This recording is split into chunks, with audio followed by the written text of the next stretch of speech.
les différences entre Stephen King et Mike Flanagan sur le film The Life of Chuck. Donc on s'entend que The Life of Chuck, à la base, c'est un livre, écrit par Stephen King, vous avez compris. Sa nouvelle, elle est étrange. C'est pas un cauchemar, mais c'est une histoire sur la mort racontée à l'envers. Il est placé dans If It Bleeds. The Life of Chuck, il fait genre 30 pages. Et c'est comme dans le film, c'est en 3 actes, déstructuré, et dès le début, on découvre un homme qui est mort, puis vivant, puis enfant. Donc Mike Flanagan, il en a fait un film, mais pas une adaptation mot pour mot. Il a pris des libertés, pas mal de libertés même. D'abord, parlons du ton.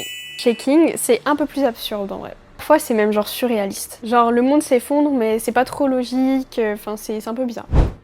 Flanagan, lui, choisit l'émotion brute. Il filme le silence, les regards, les souvenirs, il rend tout plus réel. Ensuite, le film rajoute pas mal de scènes. Rien de tout ça va exister chez King, mais pourtant, l'essentiel est là.